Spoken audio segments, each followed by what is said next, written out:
Yes breaking చూస్తున్నాం. గుజరాత్ లోని అహ్మదాబాద్ లో పెను విమాన ప్రమాదం చోటు చేసుకుంది. ఎయిర్ ఇండియాకు చెందిన విమానం టేక్ ఆఫ్ అవుతున్న సమయంలో అదుపు తప్పి చెట్టును ఢీకొట్టి కూలిపోయింది. ఈ ఘటన స్థానిక మేఘానీ నగర్ పరిధిలోని హోడాసర్ క్యాంప్ ప్రాంతంలో జరిగినట్లు అధికారులు తెలిపారు.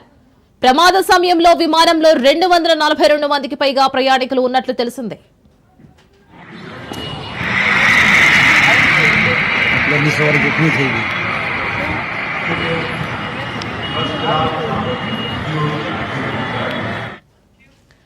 మరి అహ్మదాబాద్ విమానాశ్రయం నుంచి లండన్ కు బయలుదేరేందుకు సిద్ధమైన ఎయిర్ ఇండియా విమానం టేక్ ఆఫ్ ప్రక్రియలో ఉండగా ఈ ఘటన సంభవించింది.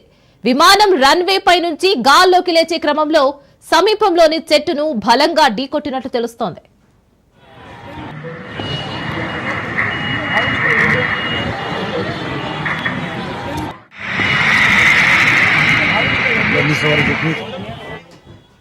ఈ ప్రమాద వార్త తెలియగానే విమానాశ్రయ అధికారులు సహాయక బృందాలు హుటాహుటిన సంఘటన స్థలానికి చేరుకున్నాయి. మరి ప్రస్తుతం సహాయక చర్యలు కొనసాగుతున్నాయి. విమానంలో ఎంతమంది సిబ్బంది ఉన్నారు, ప్రయాణికుల పరిస్థితి ఏంటి అనే విషయాలపై ఇంకా స్పష్టత రాలేదు. ఈ దుర్ఘటనలో ఆస్తి నష్టం, ప్రాణ నష్టం ఎంత మేరకు జరిగింది అనే వివరాలు తెలియాల్సి ఉందని అధికారులు పేర్కొన్నారు. మరి ఘటనకు గల ఖచ్చితమైన కారణాలపై దర్యాప్తు ప్రారంభించినట్లు సంబంధిత వర్గాలు తెలిపాయి. పూర్తి వివరాలు త్వరలోనే వెల్లడయ్యే అవకాశం ఉంది. ప్రయాణికుల బంధువులు ఆందోళన చెందుతున్నారు.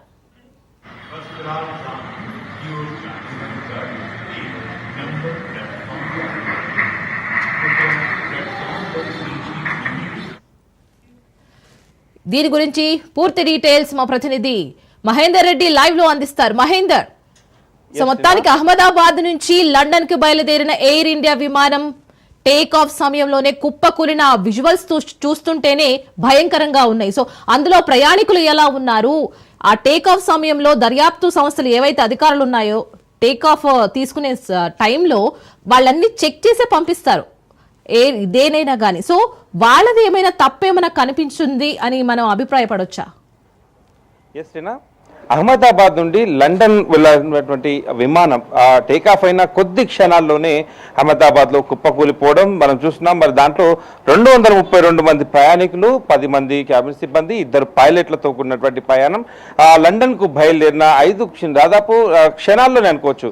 ఒక్కసారిగా కుప్పకూలిన విమాన దృశ్యాలు చూస్తేనే ఎంత భయంకరంగా ఉంది. మరి దాంట్లో ఎంతమంది బ్రతికున్నారు, ఎలా ఆ ప్రమాదంలో ఎంతమంది ఇబ్బందులు గురయ్యారో అవన్నీ కూడా ఇంకా తెలియాల్సిన పరిస్థితి కనిపిస్తుంది. మరి చరిత్రలోనే ఈ అంటే ఈ బోయింగ్ 787 ఈ విమానానికి తొలి ప్రమాదంగా కూడా ఇది ఒక గుర్తింపుగా ఉండిపోయిన పరిస్థితి కనిపించింది. మరి పైలట్ వెంటనే మేడే కాల్ కూడా చేశాడు. మేడే మేడే మేడే అంటూ మరి మేడే కాల్ గురించి మనం తెలుసుకోవచ్చు. మేడే కాల్ అంటే దాదాపు విపత్కర పరిస్థితుల్లో ఉన్నాము, సిగ్నల్ అందట్లేదు, క్యాబిన్లో మంటలు ఏర్పడ్డాయి, ఇలాంటి సమయంలో మాకు ఎమర్జెన్సీ ఉంది అని ఇటు ఏటీసీకి మేడే కాల్ వెళ్ళింది. మేడే వెంటనే దాన్ని స్పందించినా కూడా అక్కడ నుంచి అంటే మేడే కాల్కు వెంటనే ఏటీసీ సిబ్బంది స్పందించారు. కానీ విమానం నుంచి ఎలాంటి అక్కడ నుంచి రిటర్న్ కాల్ కానీ ఆ స్పందన కూడా రాలేదు. కాబట్టి విమానంలో పైలట్ ఏదో చెప్పదలుచుకున్నాడు, 2 పైలట్లు కూడా చెప్పదలుచుకున్నారు. కానీ అక్కడికి సమాచారం అయితే సాంకేతికంగా అందరి పరిస్థితి కనిపిస్తుంది. మరి ఈ విమానం పైలట్ గురించి ఒక్కసారి మనం మాట్లాడుకుంటలేనా, ఆయన అయితే ఈ A179 ఫ్లైట్ అహ్మదాబాద్ నుంచి లండన్ గాట్విక్ బయలుదేరింది. మరి 2 పైలట్లు దీంట్లో ఉన్నారు. దాంట్లో ప్రధాన పైలట్ సుమిత్ సబర్వాల్ కు 8200 గంటల ఫ్లయింగ్ అనుభవం అయితే ఉంది. మరి కో పైలట్ కు 1100 గంటల పైన ఫ్లై అనుభవం అయితే ఉంది. మరి అహ్మదాబాద్ విమానాశ్రయంలో రన్వే 23 నుంచి కరెక్ట్గా 1 గంట 39 నిమిషాలకు రన్వే నుంచి బయలుదేరినటువంటి ఈ విమానం కొద్ది సేపటికే అక్కడ ఉన్నటువంటి ఆ అహ్మదాబాద్లోని కుప్ప కూలిపోయింది. ఆ దృశ్యాలు మనం చూస్తున్నాం. చాలా బాధాకరంగా ఉంది. అంటే దాంట్లో దాదాపు అంటే లండన్ వరకు ఎంతో భవిష్యత్తు ఉద్యోగాల కోసం కావచ్చు, ఇతర పర్యటనల కోసం కావచ్చు, ఎంతో ఆహ్లాదంగా తమ కుటుంబ సభ్యులందరూ కూడా సెండ్ ఆఫ్ ఇచ్చి ఇంటికి వెళ్తున్న ప్రయాణం, మరి వాళ్ళ ప్రయాణం సుఖవంతంగా కావాలనుకున్నారు. కానీ క్షణాల్లోనే ఇంతటి విపత్కరంగా వాళ్ళ పరిస్థితి ఎదురైంది. మరి దీంట్లో గల ఈ ప్రమాదానికి గల కారణాలు అయితే ఇంకా తెలియాల్సి ఉంది. మరి చెట్టుకు తాకి కింద పడగా అక్కడ ఉన్నటువంటి ప్రధాన సాక్షులు అయితే చెప్తున్న పరిస్థితి కనిపిస్తుంది. మరి దీంట్లో ఎంతమందికి ఇబ్బందులు గురయ్యాయి, మరి దీంట్లో దీని గల ప్రధాన కారణం అంటే ఈ ప్రమాదానికి గల కారణాలు ఇంకా తెలియరాలేని పరిస్థితి ఉంది. యుద్ధ ప్రాతిపదికన మొత్తంగా కూడా అక్కడ సహాయక చర్యలు అయితే అందిస్తున్న పరిస్థితి ఉంది. కేంద్ర ప్రభుత్వం, అహ్మదాబాద్ రాష్ట్ర ప్రభుత్వం, అలాగే విమానయాన సిబ్బంది అందరూ కూడా సంయుక్తంగా ఈ సహాయక చర్యల్లో మొత్తం కూడా అక్కడ ఉన్నటువంటి పరిస్థితి కనిపిస్తుంది. ఆ విమాన శకలాలు, ఆ విమానం జరిగిన ప్రాంతాల నుంచి కొన్ని విజువల్స్ కూడా మనం చూస్తున్నాం స్క్రీన్ పైన. ఆ ప్రమాదంలో ఇంకా ఎవరెవరు ఎక్కడెక్కడ పడ్డారు దానిపైన కూడా ఉంది.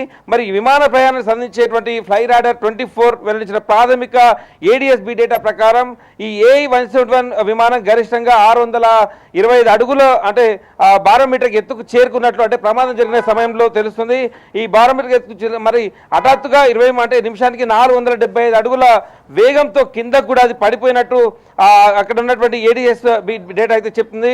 మరి బోయింగ్ 787 డ్రీమ్ లైనర్ విమానం ఒక బాడీ అంటే వైట్ బాడీ 2 ఇంజన్లు కలిగినటువంటి ఈ అత్యాధునిక విమానం ఏవియేషన్ సేఫ్టీ నెట్వర్క్ అంటే డేటాబేస్ ప్రకారం బోయింగ్ 787 రకం ఇది.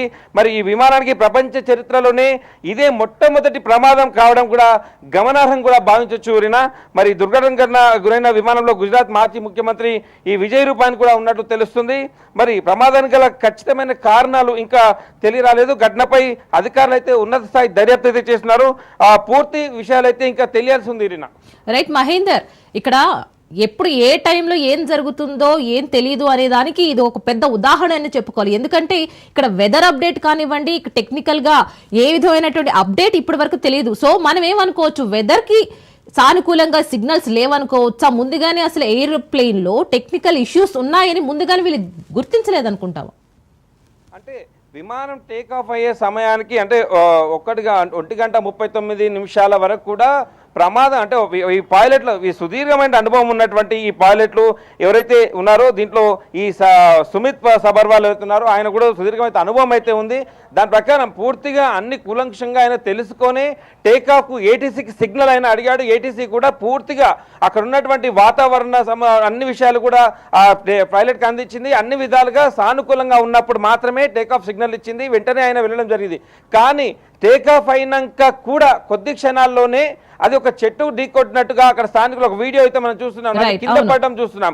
మరి అప్పటికే మేడే కాల్ కూడా ఈ ఏటీసీకి 3 సార్లు వచ్చింది. మేడే మేడే మేడే 3 సార్లుగా ఈ పలికిందంటే ఈ మేడే పలకడంతోనే అర్థం చేసుకోవచ్చు ఏదో పైలట్ చెప్పదలుచుకున్నాడు, తను ఏదో మిస్ అయ్యాడు, తను ఏదో చెప్పదలుచుకున్నాడు, ప్రమాదానికి దగ్గరలో ఉన్నాడు, ప్రాణాంతకం అంటే ఆ ప్రాణాలు కోల్పోయే పరిస్థితి అయితే వచ్చింది అనేటట్టుగా అప్పుడు మాత్రమే ఈ మేడే కాల్ అనేది దాదాపు వాళ్ళు వాడుతున్నటువంటి విషయం, విమానాలలో ఇది వాడుతున్నటువంటి విషయం. అలాంటిది మేడే కాల్ రావడంతోనే ఏటీసీ ఎలర్ట్ అయింది. ఇతర విమానాలకు కూడా అంటే వెంటనే అక్కడ స్టాప్ అంటే ఉన్నటువంటి సాంకేతికంగా వాళ్ళకు ఉన్నటువంటి అనుభవాలతో పక్కన పెట్టి కూడా ఈ విమానానికి బోయింగ్ 232 మందితో వెళ్తున్నటువంటి ఈ విమానానికి ఏదో ఆపద కలిగింది అని వెంటనే వాళ్ళంతా దానికి రిటర్న్ కాల్ బ్యాక్ చేశారు, మేడకు రెస్పాండ్ అయ్యారు. కానీ విమానం నుంచి ఎలాంటి స్పందన రాలేని పరిస్థితి.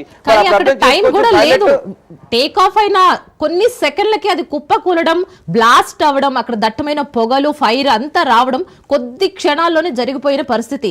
సో ఈ యొక్క మీన్ గ్యాప్ లోనే ఎవరు ఏం చర్యలు తీసుకోలేని సమయంలో ఇంత పెద్ద దుర్ఘటన నిజంగానే చాలా బాధాకరమని చెప్పుకోవాలి. కానీ ఇక్కడ మనం మాట్లాడుకోవాల్సింది 242 మంది ప్రయాణికులు అందులో ప్రయాణిస్తున్న టైంలో ఆ విజువల్స్ చూస్తుంటే మనకి ఆ ఫైర్ ని చూస్తుంటే అసలు ఆ ప్రయాణికుల పరిస్థితి ఏ విధంగా ఉంది అని ఒక ఉత్కంఠ ప్రతి ఒక్కరిలోనూ నెలకొన్న పరిస్థితి అయితే కనిపిస్తుంది. సో దీని గురించి ఏమంటారు? అంటే మొత్తంగా కూడా క్యాబిన్ సిబ్బంది మొత్తం అందరూ ప్రైవేట్ అయ్యాక ఉన్నటువంటి విమాన సిబ్బంది ఉంటారు, వాళ్ళంతా కూడా సూచనలు అన్ని కూడా చేసి ఉంటారు. కానీ ఇదంతా నిజంగా అనుకున్నట్టు అంతకు ముందు మరి ఏటీసీ నుండి విమాన ప్రయాణానికి ముందు అంటే ఈ బోయింగ్ 7 అనేది ఇవరకు కూడా ఇక్కడ చరిత్రలో లేదు.